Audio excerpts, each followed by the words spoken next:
Empezamos y estamos hablando en este ciclo de enseñanzas de fundamentos antes que alturas. Comenzamos una enseñanza hace 8 días basándonos en el ciclo de construyendo sobre lo que permanece. Construyendo sobre lo que permanece. Y hace 8 días empezamos a meditar ciertas cosas bien interesantes con respecto a lo que es esta enseñanza. Y hoy quiero comenzar con esta parte a manera de introducción. Cuando uno va a París y usted visita el barrio latino, probablemente va a llegar a este lugar. De hecho, fue el primer lugar que nosotros llegamos a visitar cuando tuvimos esa oportunidad de asistir allí. Ese lugar en algún momento fue una iglesia, se consideró la iglesia de Santa Genoveva, así se llamaba ese lugar. Pero después, durante el tiempo de la Revolución Francesa, se transformó y se levantó lo que hoy se conoce como el Panteón, el lugar de la última morada de grandes personalidades francesas. Este panteón fue construido por el rey Luis XV. Luis XV tuvo una influencia grandísima en la arquitectura y en la transformación de Francia. Y el 6 de septiembre del año de 1764, imagínense, cuando estaban acá empezando los Estados Unidos y todo el proceso, allá ya estaban en ese movimiento. Y después de 20 años, este rey Luis XV inauguró y colocó la primera piedra. Cuando nosotros ingresamos a ese lugar, nos vamos a encontrar un monumento dentro del otro monumento. Y ese monumento que está allá adentro se llama la Convención Nacional. Es un monumento que se organizó en el siglo XX, tantos siglos después, se institucionaliza, se pone este lugar. Lo interesante es que en ese lugar hay personalidades de la edad de las luces, del Renacimiento, de esas personas, y ahí están algunas de sus tumbas. Está la tumba, por ejemplo, de los filósofos de Voltaire. Voltaire está allí, sus huesos, y también de Juan Jacobo Rousseau están sus restos allí. Sin embargo, vamos a encontrar que después de lo que ellos llaman la Tercera y la Cuarta y la Quinta República, fueron colocando otras personalidades en ese lugar. Ahí está la tumba, por ejemplo, de Víctor Hugo, que fue un gran escritor, novelista, un dramaturgo. Fue el exponente de la literatura de su país en el siglo XIX.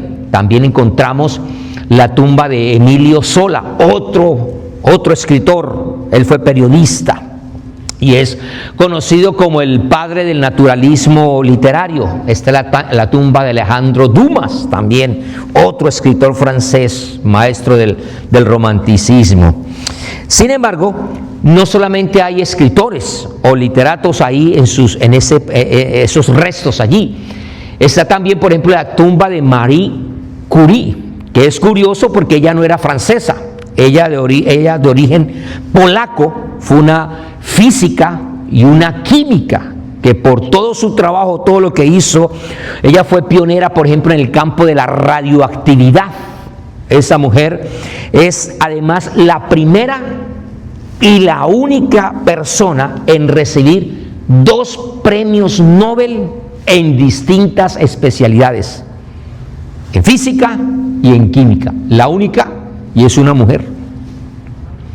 Esta mujer, Marie Curie, fue la primera mujer en ocupar el puesto de profesora de la Universidad de París. Y fue la primera mujer con recibir honores de poder tener sus restos ahí en ese lugar llamado el Panteón. Están los restos de su esposo Pierre también y otros allí. Pero, ¿por qué quiero comenzar hablando de eso? Eso que tiene que ver con el mensaje.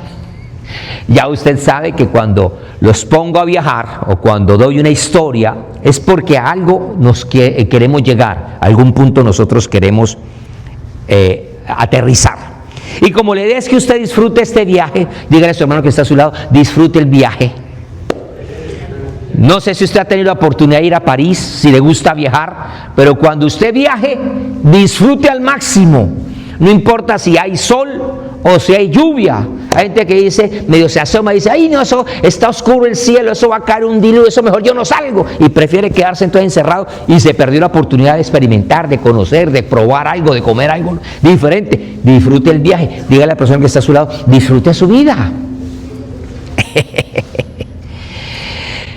Hace 8 días estábamos hablando de este tema, de lo que es el bautismo en Cristo. Y nos tomamos el tiempo, y sería muy bueno que si usted no ha podido ponerse al día, ahí está la enseñanza también en YouTube, para que usted se pueda actualizar, porque vimos que no habían 1, ni habían 2, ni habían 3, ni habían 4, sino que habían diferentes tipos de bautismo. Y algunos aprendimos mucho de esto y nos estábamos enfocando en este bautismo, lo que es en Cristo. Romanos capítulo 6 fue la base que nosotros utilizamos, y sería bueno que usted abra su Biblia también, Romanos capítulo 6, donde será la base de lo que nosotros hoy continuaremos con la enseñanza para poder terminar esto que necesito terminar.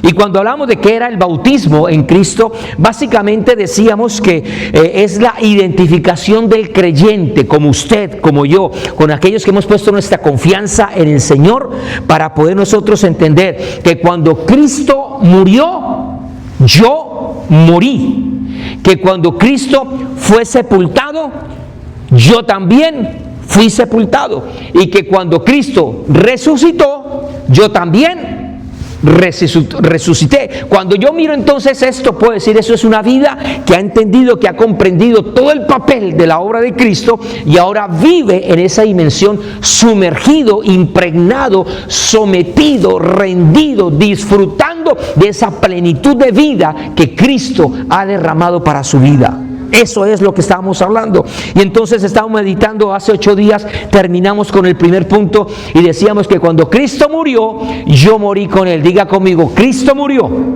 Dígalo con certeza, diga, Cristo murió, pero yo también morí con Él. Y de eso tuvimos un bonito tiempo de enseñanza. Hoy me voy a enfocar por lo menos en lo que sería el segundo, y si nos alcanza el tiempo, espero que sí, a lo que sería el tercer punto. Ahora diga conmigo, si Cristo fue sepultado, dígalo conmigo, diga, si Cristo fue sepultado, yo también fui sepultado con Él. Le dije que abriera su Biblia en la carta a los Romanos, Romanos capítulo 6, Romanos capítulo 6. Cuando nosotros llegamos a este pasaje, vamos a ubicar en lo que es el versículo 4. El versículo 4 nos dice, porque somos sepultados juntamente con Él para muerte por el bautismo, a fin de que como Cristo resucitó de los muertos por la gloria del Padre, así también nosotros andemos en vida nueva. Quiero comenzar diciéndole que la sepultura es una representación de lo que es la vida vieja, lo que es la vida antigua de lo que nosotros vivimos. La sepultura representa ese final. Pero quiero que usted note esa palabra que dice allí en el versículo 4, que somos sepultados juntamente. Si usted puede subrayar esa palabra en su Biblia, sería muy bueno que la subraye, esa palabra juntamente. Cuando estamos leyendo esa parte de juntamente, quiero decirle con todo el cariño que la Biblia nos está diciendo a nosotros que usted y yo fuimos sepultados, escucha muy bien, no a un lado de Cristo, no junto a Cristo, no aparte de Cristo, no en algún lugar cercano a Cristo, sino que está dándonos a nosotros la ubicación, la identidad de que nosotros fuimos sepultados juntamente con Él. Y hay una gran diferencia entre estar junto a, cerca a, alrededor a estar en. Es muy diferente. Y esto es importante que los cristianos lo entendamos para poder entender la nueva naturaleza, la nueva vida que nosotros tenemos. Si usted me acompaña rápidamente a Mateo capítulo 13, en su Biblia usted va a encontrar en Mateo capítulo 13 una cantidad de enseñanzas de Jesús acerca de lo que es el reino de Dios. Y en medio de sus descripciones hay una cantidad de enseñanzas o parábolas para hablarnos acerca de lo que es el reino de Dios. Y específicamente en el versículo 1 en adelante, Él comienza a dar una enseñanza acerca de lo que es el sembrador que salió a sembrar. Pero me llama la atención cómo comienza en el versículo 1, dice que aquel día salió Jesús de la casa, sale de la casa y se sienta junto, diga conmigo junto. Si usted puede subrayar esa palabra, es bien interesante. Jesús se sienta junto al mar. Y verso 2 dice, y se le juntó. Viene alguien y se le hace cerca y también se le junta mucha gente. Y él entrando en la barca, ahora hay una diferencia. Mientras él estaba en la playa, mientras estaba en la orilla, él se sienta allí. Pero cuando llega la gente, él se desplaza a ese lugar donde ahora está todos y se sienta en una barca. Mientras unos estaban en la playa, en la orilla, solo él estaba en la barca. Y eso empieza ya a tener una diferencia. Y entonces en medio de esa condición geográfica les empieza a hablar muchas cosas, muchas parábolas. Verso 3 dice, y he aquí el sembrador salió a sembrar, y mientras sembraba, parte de la semilla cayó junto, diga conmigo junto. ¿Dónde cayó la semilla? Junto al camino. Y empieza la enseñanza a hablar de los diferentes tipos de terrenos y lo que ocurre con esa semilla cuando vienen las aves o cuando la semilla cae en pedregales y empieza a brotar las plantas, empieza a brotar esa semilla porque hay un poquito de tierra, pero se va a caer.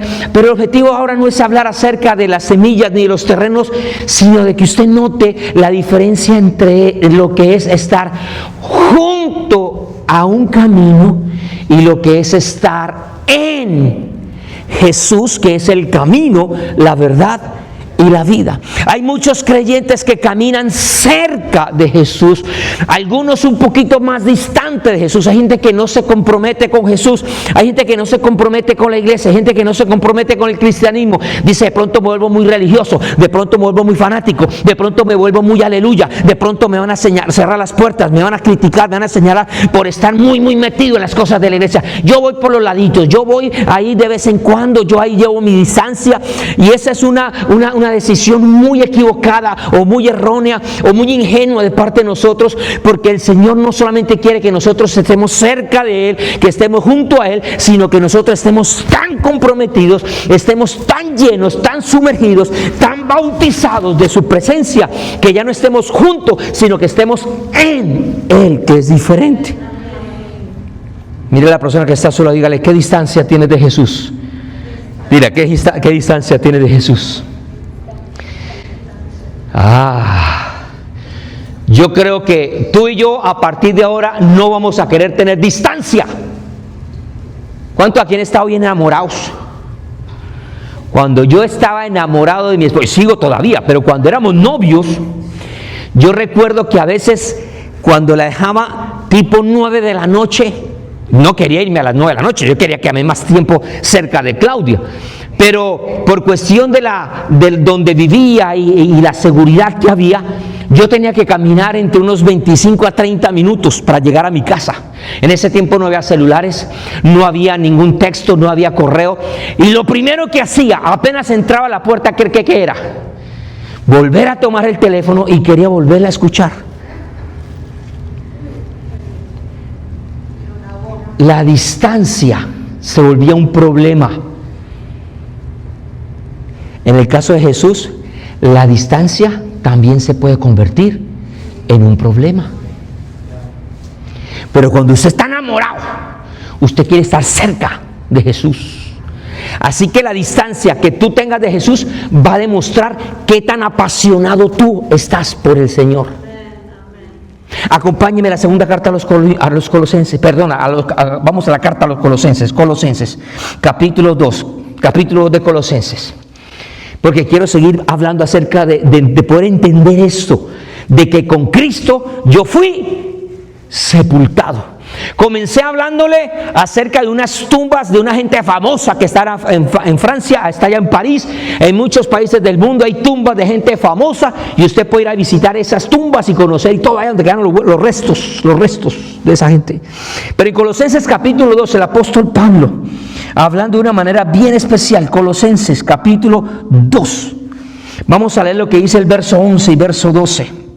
El verso 11 llega y nos dice a nosotros, mire el ejemplo que Pablo está diciendo, lo que dice, la verdad que Pablo nos refleja, nos muestra, dice, en Él, hablando de quién, de Cristo, en Él también fuisteis circuncidados con circuncisión no hecha a mano, al echar de vosotros el cuerpo pecaminoso carnal en la circuncisión de Cristo. Usted ya conoce lo que era el rito de la circuncisión, no voy a entrar en esto, pero también después de hablar de la circuncisión, dice el verso 12, sepultados con Él en el bautismo. ¿Recuerda cuando estamos hablando del bautismo de Cristo? En el bautismo en el cual fuisteis también resucitados con Él mediante la fe en el poder de Dios que le levantó de entre los muertos. Y si usted entonces ahora salta al verso 13, dice, y a vosotros estando muertos. Mire la persona que es al lado suyo, mírela. Y dígale, tienes una cara de muerto. Eso no nos gusta. Y a vosotros estando muertos en pecados y en la incircuncisión de vuestra carne, ahora viene algo bonito. Dice, nos dio vida juntamente con Él, perdonándonos todos nuestros pecados. Y luego llega y dice, anulando el acta de los decretos que había contra nosotros, que nos era contraria, quitándola del medio y clavándola en la cruz y despojando a los principados y a las potestades, los exhibió públicamente, triunfando sobre ellos. Pero lo que quiero llegar es que note usted cómo Pablo utiliza el mismo lenguaje para hablarle a los colosenses y hablarle a los romanos, y utiliza esa figura de la muerte, de la sepultura, para poder entender, que nosotros podamos entender por lo menos tres cosas que significa lo que es ser una persona sepultada en Cristo. Lo primero de ello es entender que la sepultura representa el fin del viejo hombre. Diga conmigo, la muerte del viejo hombre. Lo segundo que representa esta sepultura es el abandono del pecado, y como consecuencia, número 3, está no solamente la muerte del pecado o el abandono del pasado, de nuestros días pasados, sino que ahora viene lo que es la muerte del dominio del pecado. Que eso es diferente. Una cosa es el pecado como tal y otra cosa es ese dominio que tenemos todos los seres humanos por causa de ese pecado, que nos lleva, que nos incita, que nos tienta, que nos seduce, que nos persuade, que nos quiere apartar de la comunión con Dios. Y ahora esa muerte, lo que está diciendo, la muerte de Cristo y la sepultura de Cristo, está diciendo, mira, ese dominio, esa concupiscencia ya no tiene cabida cuando tú estás sumergido, estás enteramente enterrado, sepultado en Cristo. Déjenme explicárselo entonces de esta manera. Cuando una persona es sepultada, yo no sé cuántos aquí han sido creyentes de mucha fe. ¿Cuántos aquí han sido creyentes de mucha fe? Una mano y 2 amenes allí. Gloria a Dios. Yo no sé cuántos de nosotros en algún momento ha llegado a algún miembro de la familia o alguien de la iglesia muy querido que se ha muerto, y alguno ha tenido esa fe de orar para que ese muerto se levante. Hasta allá no. Y uno empieza, Señor, y hay gente que se aferra, Señor, pero tu palabra dice, y lloran, Señor, si tú resucitaste el cuerpo de Lázaro, y si la Biblia dice que cosas mayores que tú hiciste, nosotros vamos. Hay gente que ha orado por muertos por fe, y algunos muertos sí se han levantado. Yo conozco y tengo testimonios que sí. Pero ¿por qué le digo esto? Porque cuando nosotros tenemos un muerto, tenemos la esperanza de que algún día Él va a resucitar. Y además, a veces hasta queremos que sea ahí mismo, y oran por los muertos. Hay gente que se rehúsa a aceptar la muerte de un ser querido y dice, no, yo no acepto, y todavía cree, hace eso, porque tiene ese muy aferrado, muy pegado su vida al cuerpo que se murió. ¿Sí me entiende lo que estoy diciendo? Pero una cosa es tener un muerto en un ataúd. Una cosa es tener un muerto en una clínica, en un hospital, y otra cosa es tener un muerto 6 pies bajo tierra. Ya después de que le cayó tierrita, después de que quedó allá, ahí sí ya es una realidad. Ahí sí mucha gente ya es el último lloro, es el desgarramiento donde dice, ya después de esto no hay más.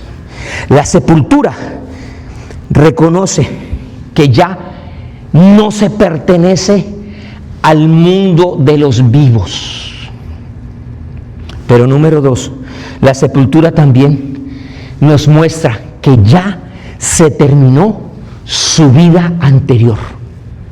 Ya no hay nada más, que hacer. Ya no hay más. Por eso el tiempo para ganar almas es ahora. ¿Cuántos dicen amén? Y eso mismo pasa también espiritualmente. Ese mismo desprendimiento sucede. Y es lo que nos quiere hablar Pablo también con respecto a esa enseñanza de la sepultura.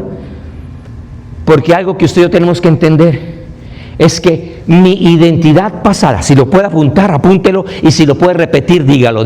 Mi identidad pasada, más fuerte, diga, mi identidad pasada quedó enterrada.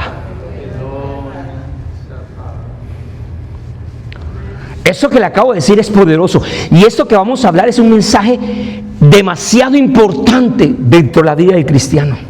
Esta semana publiqué algo y la pastora Mari me comentó acerca de un estado donde coloqué una frase que decía, si menciono a Pablo, vas a pensar en el apóstol y no vas a pensar en Saulo, el perseguidor, porque las marcas dejadas por su gracia, hablando de la gracia de Dios, borran las marcas hechas por el pecado.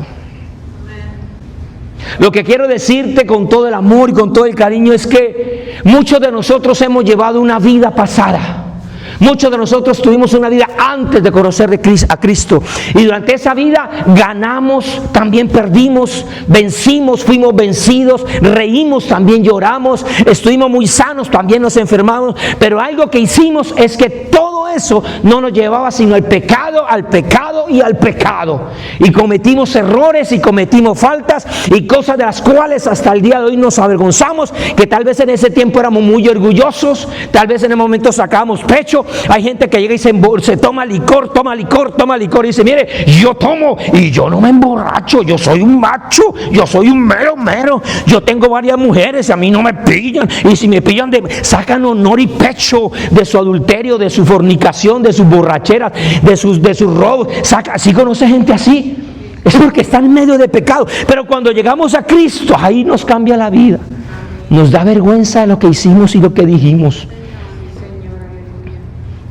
Y entonces, al mirar esas cosas de nuestro pasado, tenemos que entender, y quiero decírselo con todo el amor del mundo, si tú llegaste a Cristo, si tú estás en Cristo, aunque otros te hayan definido en el pasado, y otros te hayan llamado por tus errores, y otros te hayan llamado por tus actos, si eras un borracho, si eras un fornicario, seas lo que hayas hecho, un tramposo, hayas hecho o hayas dicho si otros te llamaban de esa manera, o incluso tú mismo te llamabas así, ahora cuando tú llegas a Cristo, ahora cuando tú llegas por la luz de la palabra a su presencia, a ti no te define tu pasado, a ti te define define una nueva vida, y es la vida de Cristo por ti, a través de ti y para ti. ¿Cuántos decimos amén?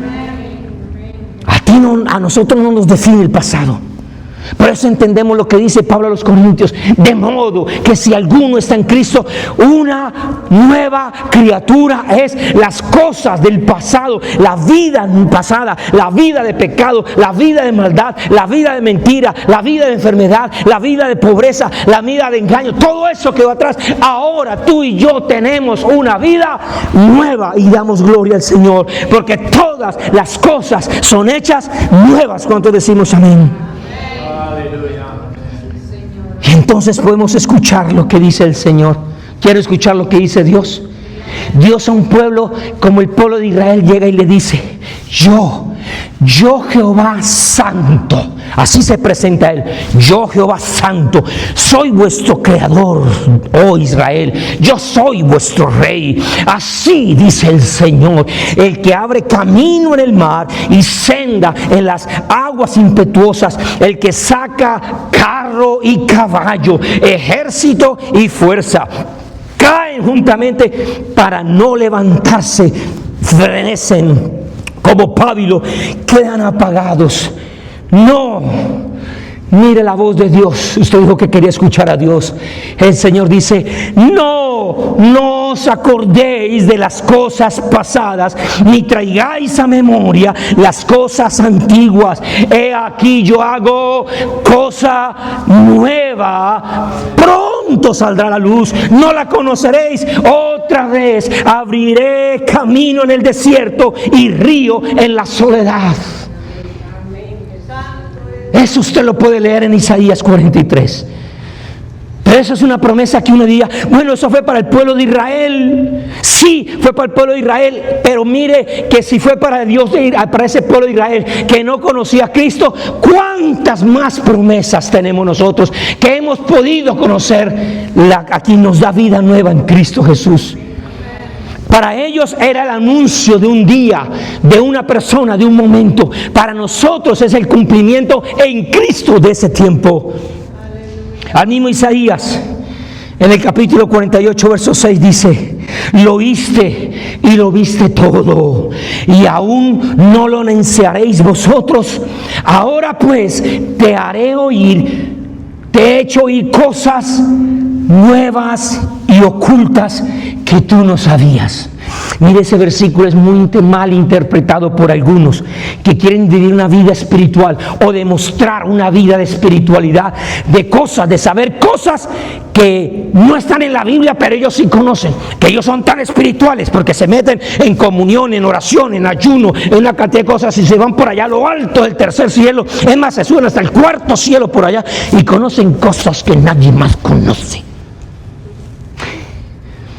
Y entonces salen con revelaciones, salen con enseñanzas, salen con doctrinas que muchas están en contra de la palabra de Dios, pero dicen que conocen que otros cosas, han oído cosas que otros no han oído, y han visto cosas que otros. No es así.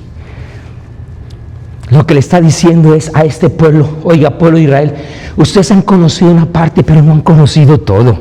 Ustedes han oído algo, pero no han oído todo. Ustedes han aplicado leyes, sí, pero no han entendido la esencia de todo eso.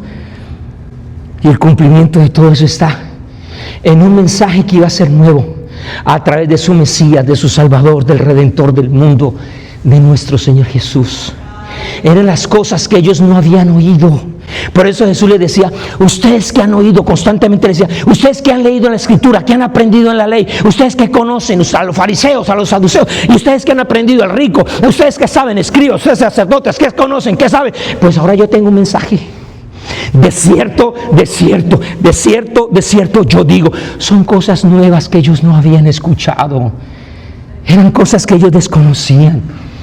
No tengo el tiempo, pero subraya el capítulo 31 de Jeremías y póngalo por favor como tarea. No se acueste esta noche sin leer el capítulo 31 de Jeremías. Si usted no ha hecho su devocional porque salió corriendo, porque tuvo que hacer el desayuno, porque tuvo que ir a buscar a alguien para venir al templo, léase el capítulo 31. Pero cuando usted mira, el Señor le está hablando a Israel y le está diciendo: mire, en aquel tiempo va a haber un tiempo, va a haber un momento, dice el Señor, yo seré por Dios a todas las familias de Israel, y va a comenzar a hablar de los acontecimientos y de las cosas que ellos vivieron, de las cosas por las cuales ellos pasaron, y les nombra cosas dolorosas. Les dice: mire, mi pueblo en el pasado escapó de la espada, también halló gracia en el desierto, pero Jehová se manifestó hace mucho tiempo diciendo: yo con amor eterno te he amado y he prolongado misericordia.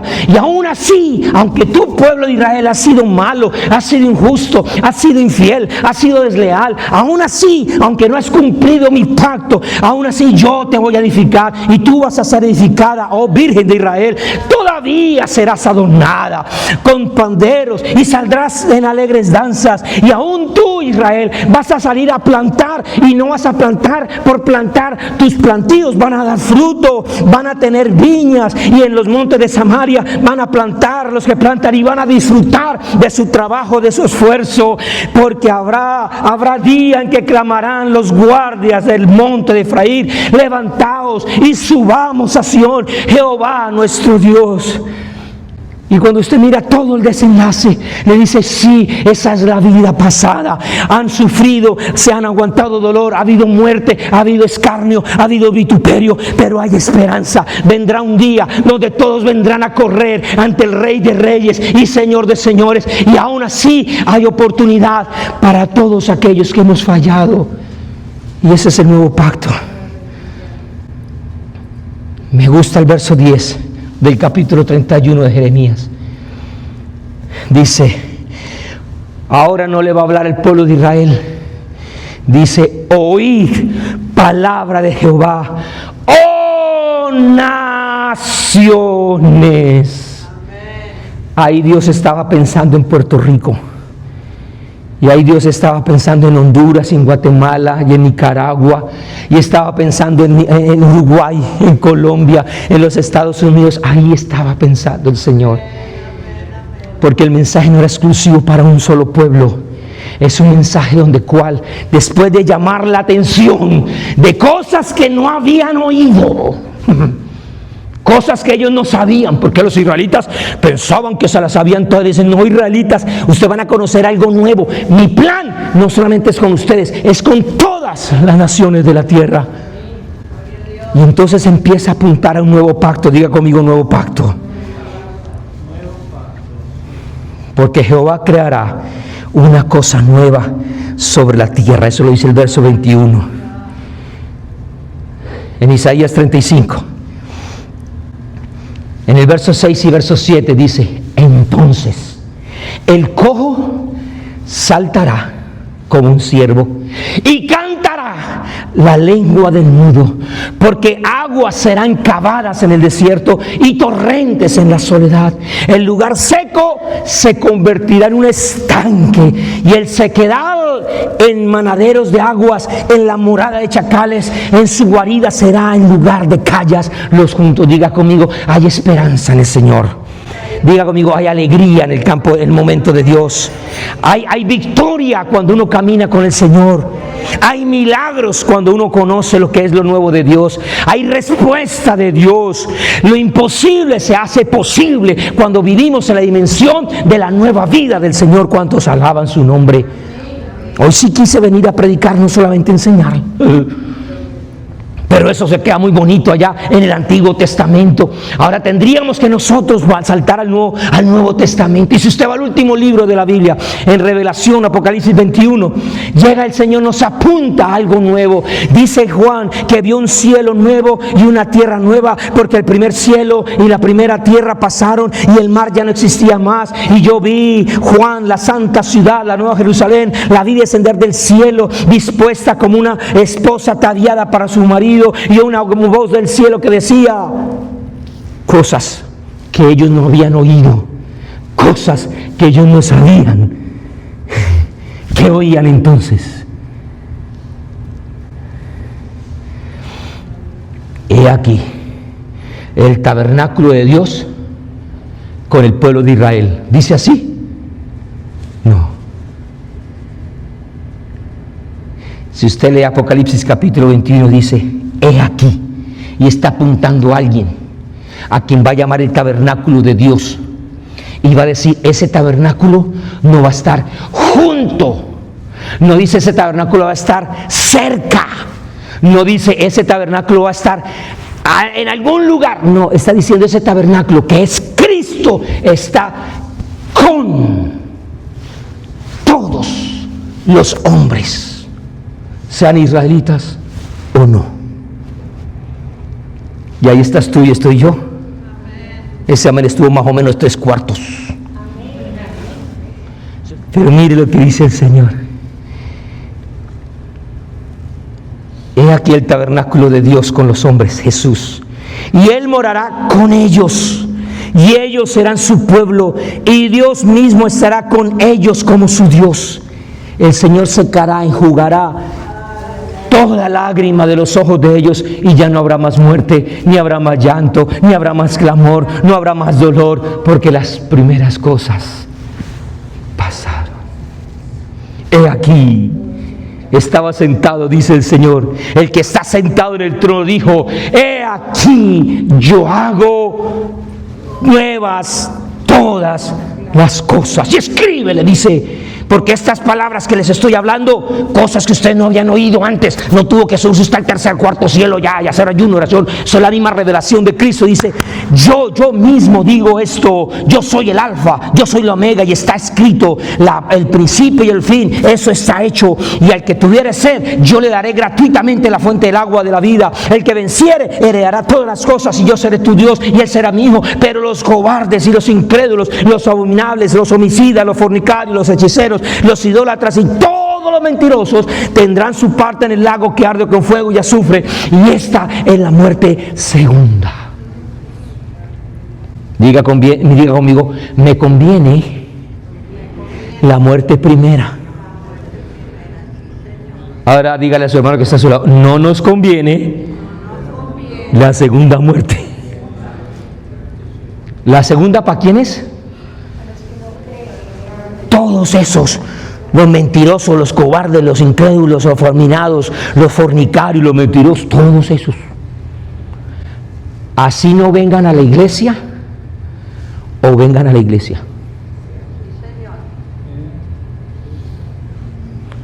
Porque los que no viven conforme a la nueva vida de Jesús están caminando juntos, ven el tabernáculo, se inspiran, les llama la atención, de pronto le cantan uno que otro corito, dan una que otra ofrenda, pero no se han dispuesto a estar sumergidos en lo que es la nueva vida de Jesús. Usted puede ir a París y puede ir a ver esas tumbas. Ahora diga conmigo, levante su mano derecha, diga conmigo, yo, más fuerte, diga, yo no fui sepultado aparte. Diga conmigo, yo fui sepultado con Él. ¿Usted lo cree? Ahora GMC le pregunta, yo le dije que iba a hacer una serie de preguntas. ¿Usted ya murió?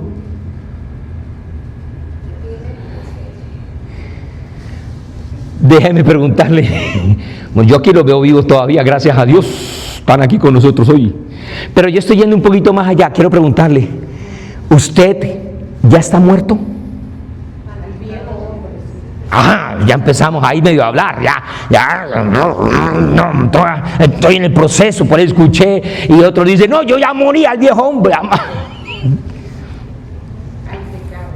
Según lo que nos dice la Biblia, nos dice Pablo, nos dice, con Cristo estoy juntamente, ya no vivo. ¿Cuántos muertos aquí están? Dicen amén.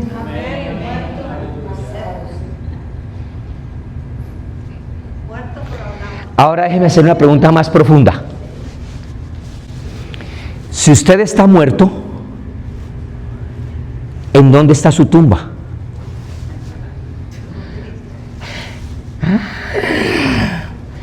Mi tumba no es un lugar, no es un panteón. Mi tumba es una persona y su nombre es Cristo. Sí, hermana Hermia, ahí la escuché así. No, pero Él ha resucitado. Sí, pero es que para que haya resurrección, primero tenemos que hablar de... Y al hablar de muerte tenemos que hablar de... Por eso Pablo a los romanos y a los colosenses nos está diciendo, tengan presente que si Él resucitó, si Él fue sepultado, usted y yo también. Entonces esto nos prepara para lo siguiente. Cuando usted va a Jerusalén, yo no sé si usted tiene la oportunidad de ir a Jerusalén. ¿Cuántos han ido? ¿Le gustaría ir? Uno de los sueños de mi esposa. Cuando usted llega a Jerusalén, usted va a un lugar que le llaman la Basílica del Santo Sepulcro. Eso está ubicada en una zona de la ciudad antigua de Jerusalén, allí en Israel. La historia dice que 10 años más o menos después de la muerte de Jesús, algunos quisieron cercar. Recuerde que Jerusalén tenía unas murallas, estaba sitiada, los muros van a caer y va a ser destruido en el año 70, mucho tiempo después. Pero si Jesús muere entre el año 33, 34, algunos no se ponen de acuerdo, más o menos 10 años después dice que ellos cercan un territorio, colocan allí un cerco, y dentro de ese cerco empiezan a ellos decir, aquí fue realmente donde murió Jesús. Y empiezan a consagrar y a tener supuestamente apartado ese lugar. Resulta y pasa que en el siglo IV, el emperador Constantino, que supuestamente se convierte en cristianismo, encontró en esa zona un templo que era dedicado a la diosa Venus. Y él, como se convierte al cristianismo, dice, no, vamos a tumbar todo ese poco de monumentos, ese poco de lugares de oración, de consagración, de religiosidad, paganismo, vamos a quitar eso, vamos a quitar eso. Y empieza y destruye ese templo de la diosa Venus. Y cuando están tumbando eso y están excavando, se encuentran con unos restos de un hombre que fue torturado, y entonces dijeron, ¡pah! Esta es la tumba de Jesús. Y entonces Constantino, en ese mismo lugar donde estaba la iglesia a Venus, construye lo que es la Basílica del Santo Sepulcro. Y entonces la gente masivamente va a ese lugar. Pero si usted sigue recorriendo, nadie tiene garantía que ese fue el lugar donde murió Jesús. Nadie da garantía. Cuando usted recorre Israel, se va a encontrar tumbas como estas. Esta está ubicada hacia el norte de Israel, cerca del valle de Jezreel y entre los montes de las ruinas de Tel Megiddo. Y esa es la forma como se habla de lo que eran las tumbas en el tiempo de Jesús. Sin embargo, hay otro lugar que es considerado el jardín de la tumba de Jesús, donde tiene como esas características. Ya no hay tanto protocolo, ya no hay tanta basílica, ya no hay tanta pompa, tanta religiosidad, tanto negocio, tanto business, porque eso es lo que sirve eso, para hacer business y engañar a la gente que aquí fue. Como más modesto, sin embargo, la gente gratuitamente, eso no lo cobra, pero la gente hace procesiones a ese lugar sagrado. Ese queda cerca de la puerta de Damasco. Pero este lugar fue descubierto en el siglo XIX. Mire, tanto tiempo después. Y a partir del siglo XIX, entonces, los protestantes y los evangélicos y los católicos y los simpatizantes con el cristianismo dicen que ese es el lugar de la sepultura de Jesús. Lo interesante es que alguien puede ir al panteón y ahí va a encontrar los restos de esos personajes. Pero donde usted vaya, bien sea la Basílica del Santo Sepulcro o al jardín de la tumba, donde usted vaya, nunca va a encontrar la tumba de Jesús. No la va a encontrar. Diga otra vez conmigo, yo no fui sepultado aparte, Diga conmigo, yo fui sepultado con Él. Lo que quiero que entiendas entonces en esta mañana es que si la tumba de Cristo está vacía, es porque Él resucitó. Y si Él resucitó, yo no estoy en una tumba. Yo resucité con Él. Y no estoy en la tumba porque yo estoy en Cristo. Eso sería uno para terminar dándole aplausos al Señor.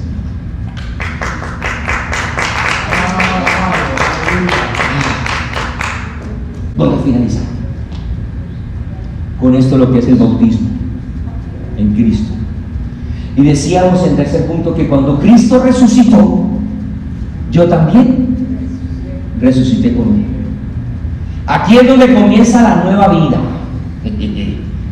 Por eso yo le doy gracias a Dios que nos haya direccionado para poder nombrar este hermoso lugar, Nueva Vida, a esta congregación. ¿Por qué comienza la nueva vida? Porque no solamente fuimos perdonados, el solo hecho que Él nos haya perdonado ya es un motivo para vivir una vida rendida en adoración, en gratitud, de exaltación a Cristo. ¿Cuántos dicen amén?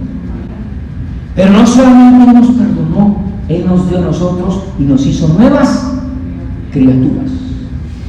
Romanos capítulo 6 dice: porque somos sepultados juntamente con Él para muerte por el bautismo, a fin de que como Cristo resucitó de los muertos por la gloria del Padre, así nosotros también andemos en nueva vida, porque fuimos plantados juntamente con Él en la semejanza de su muerte, así también lo seremos a la de su resurrección.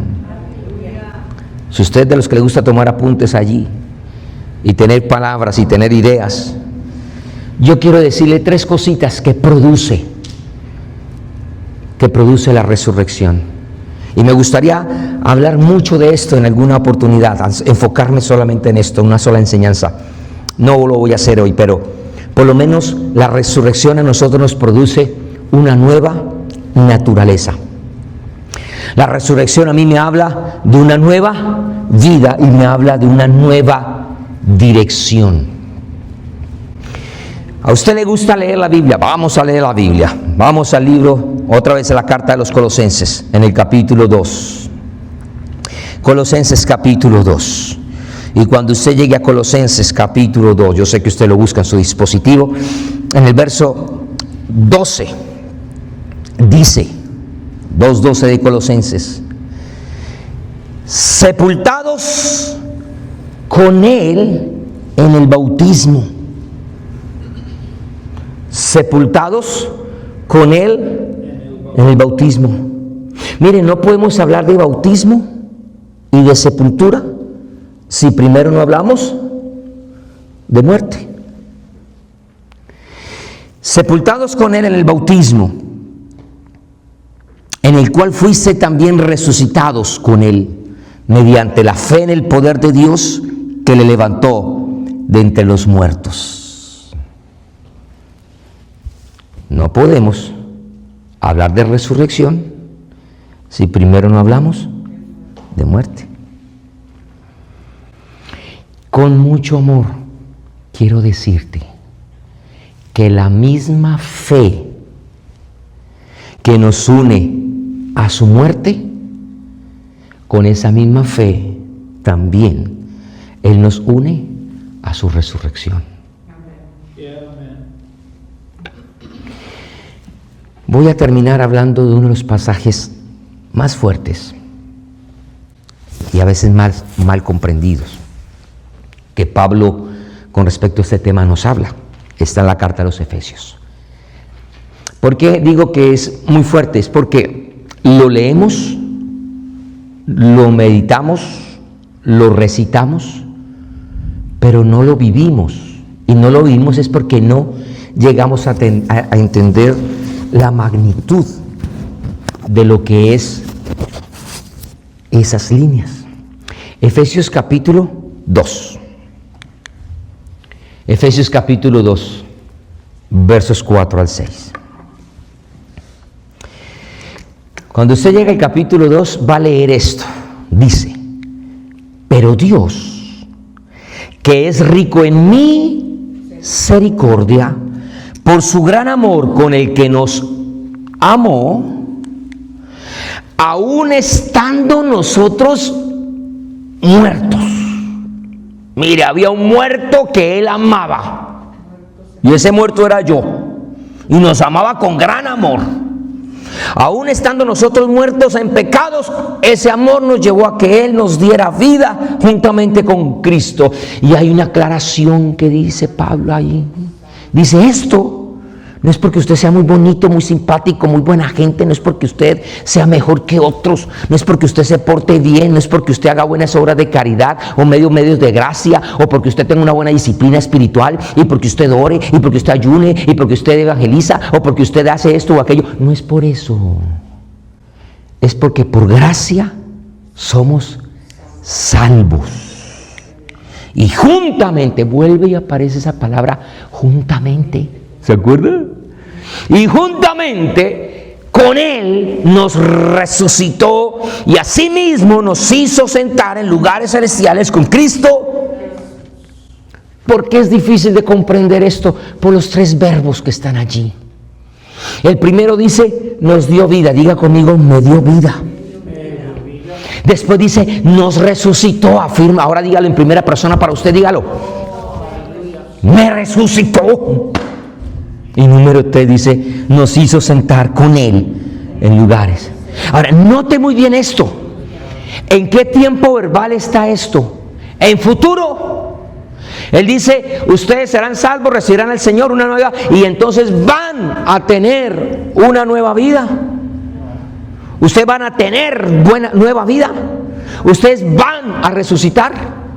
Dice, ustedes van a sentarse con Él. No está diciendo futuro. Lo está diciendo porque es una realidad. Y los que estudian el griego, como el pastor David, saben que esto está escrito en un tiempo que es un aoristo indicativo activo. ¿Qué es eso? Sencillo. Es algo que ocurrió en el pasado, pero se manifiesta y está activo vigentemente. ¿Es así o no, pastor, lo que es un aoristo? No es como cuando usted dice, yo desayuné, ya, eso quedó en el pasado, desayunó, ya usted ya desayunó, ya no está desayunando, ya, terminó. Pero hay cosas que usted comenzó en el pasado, por ejemplo, usted recibió a Cristo y entonces usted está en un proceso de santificación, pero por la acción del pasado se continúa manifestando. Es cuando el Señor dice, de tal manera Dios amó. Sí, no, ya fue pasado. No, es algo que ocurrió en el pasado, pero tiene vigencia hasta el día de hoy. Esos son los auristos. Y no me voy a meter en esa hora. Pero lo que quiero que usted note es que esto que está diciendo Pablo no es una promesa futura. Es un hecho consumado que tiene consecuencias hasta el día de hoy. Y que son consecuencias además permanentes. Cuando estamos hablando de esto, no estamos hablando de algunas promesas pendientes. Estamos hablando de realidades basadas en la obra consumada del tetelestai de Cristo, del consumado es. Son acciones consumadas en el pasado, pero que siguen siendo una realidad presente para todo creyente que está unido a Cristo. Por eso la importancia de estar en y no junto a Cristo. Esto es una posición espiritual presente. Diga conmigo, posición. Yo le decía la otra vez con los niños, uno le dice, ay, ¿dónde está Jesús? Uno le enseña que reciba a Jesús en su corazón. ¿Y dónde está Jesús? Y los niños dicen, Jesús está en mi corazón. Y todos crecimos con Jesús, está en el corazón. Pero después leemos este texto que dice, no, que estamos sentados con Él en lugares celestiales. La gente choca y dice, ¿cómo así? Al fin, ¿dónde estamos? ¿Estamos aquí o estamos allá? Por eso le decía que era complicado de entender. Y entonces, como es complicado de entender, hay gente que no ha entendido esto, que está sentado ya allá y entonces está aquí abajo en la tierra tratando de alcanzar y haciendo obras para poder alcanzar. Y me está diciendo, no es así. Ay, pero yo oro, ay, pero yo ayuno, ay, pero yo, ay, y no es así. Ese es el auristo. En teología se habla de una verdad posicional del creyente. Uy, qué palabra. La verdad posicional del creyente. Pero esto es una realidad del ya, pero todavía no. En inglés entonces sería del already, not yet. ¿Por qué? Porque ya tenemos vida, diga amén. Porque ya recibimos resurrección, diga. Y diga conmigo, ya tengo ciudadanía celestial. Pero todavía no experimentamos plenamente de la resurrección física y de la gloria invisible de nuestro Dios para con nosotros. ¿Cómo explicamos eso? Del ya, pero todavía no. El ejemplo que a mí se me vino a la cabeza fue cuando yo me preparé para mi examen de ciudadanía norteamericana. Y me preparé, y fui, hice mi examen, y me entrevistaron. Y al final el oficial llegó y me dio la mano y dijo, congratulations. Pasó, usted ahora es un ciudadano. Pero a mí me enseñaron que yo todavía no era ciudadano hasta que todos los papeles no entren en el sistema y después me citaran en una nueva reunión para yo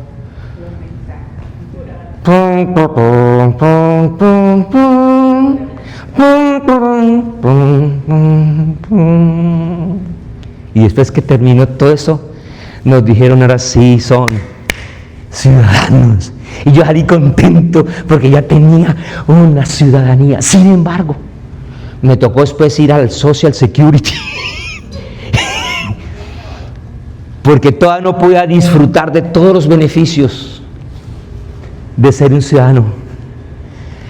Algo más o menos así es lo que pasa con los que ya hemos recibido y entendimos que Él nos dio vida, que Él nos resucitó y nos dio una ciudadanía. Colosenses capítulo 3. Colosenses capítulo 3. Dime, amor. Pero otros pierden la ciudadanía cuando la tienen. ¿Cómo? Otros pierden la Algunos creen que tienen ciudadanía. Y si algunos aquí en esta nación han hecho fraude, usted ya ha visto lo que está pasando en la noticia últimamente.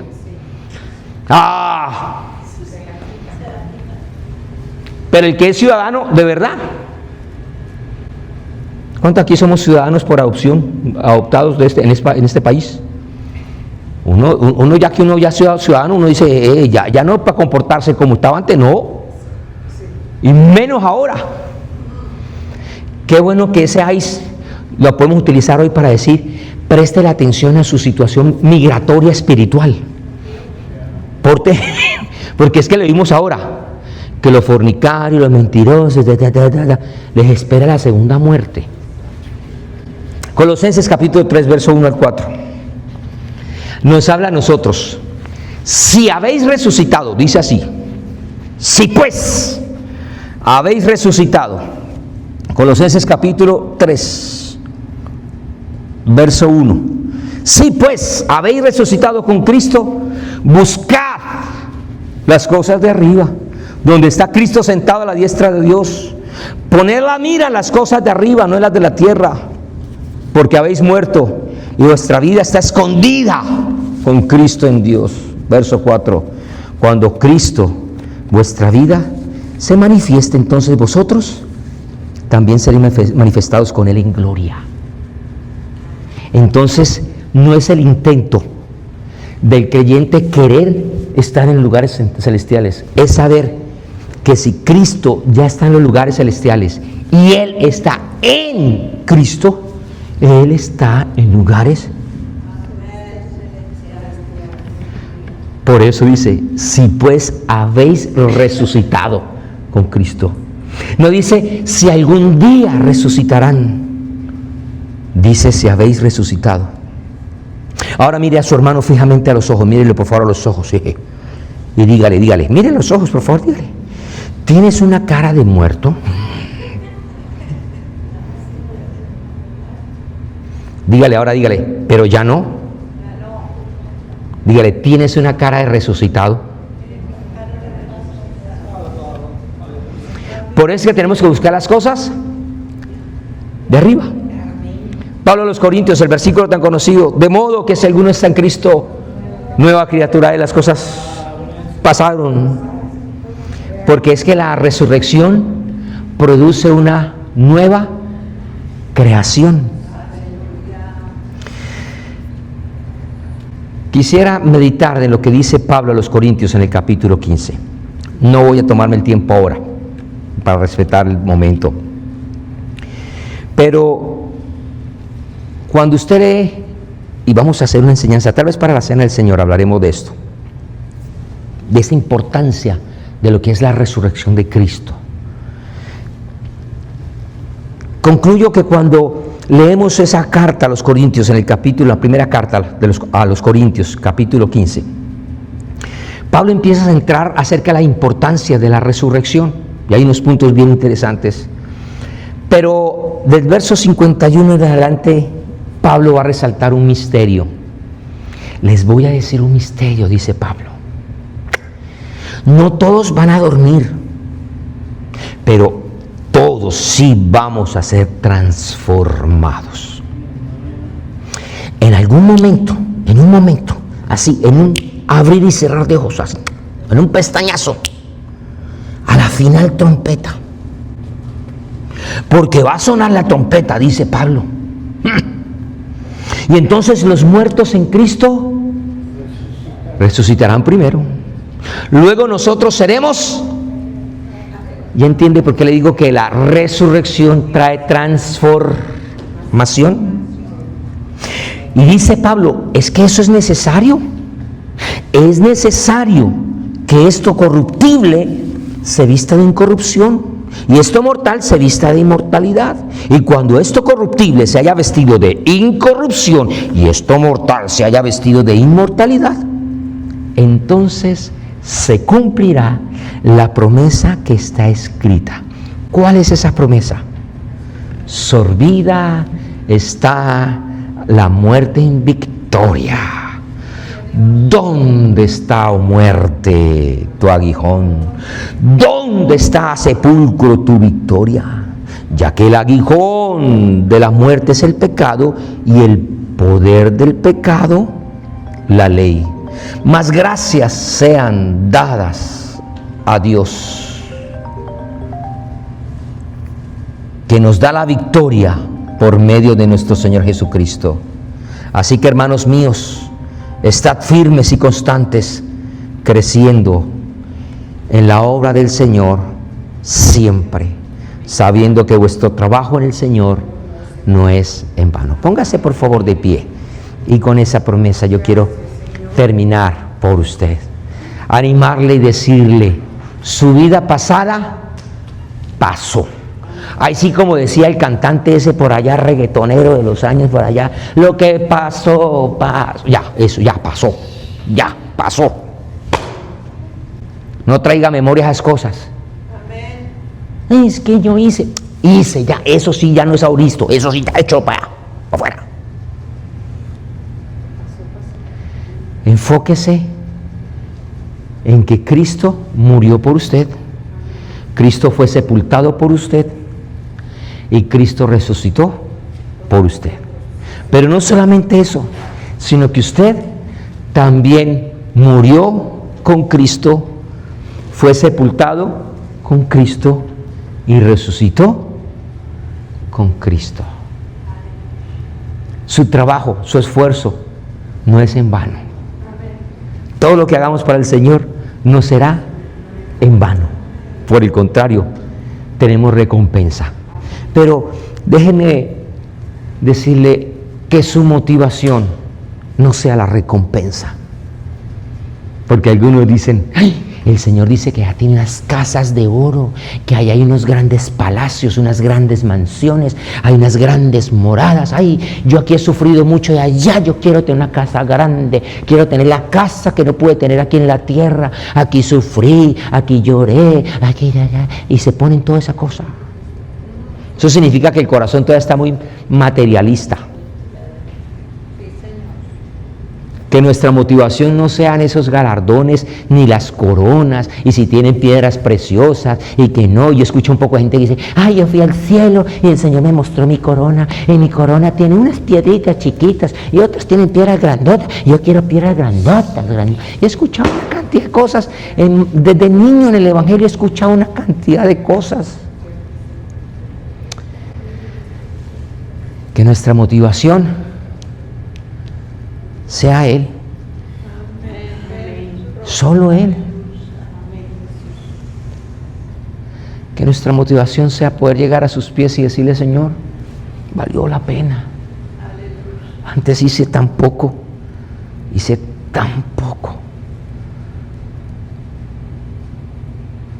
Soy un siervo inútil. Hice lo que tenía que hacer. Pero que el Señor, con ese amor que Él tiene, si me miró con gran amor cuando yo estaba en inmundicia y en pecado, ahora cómo no me va a mirar con esos ojos de amor siendo yo su hijo y me toque el cabello y me diga, hijo, no dependía de ti, dependía de mí. Pero fuiste hallado fiel y fuiste probado. Y si fuiste probado en lo pequeño, en lo poco, ven a lo mucho. Y lo mucho no son las calles de oro y el mar de cristal. Lo mucho es Él. Solo Él. Por eso hay que estar en Él, no junto a Él.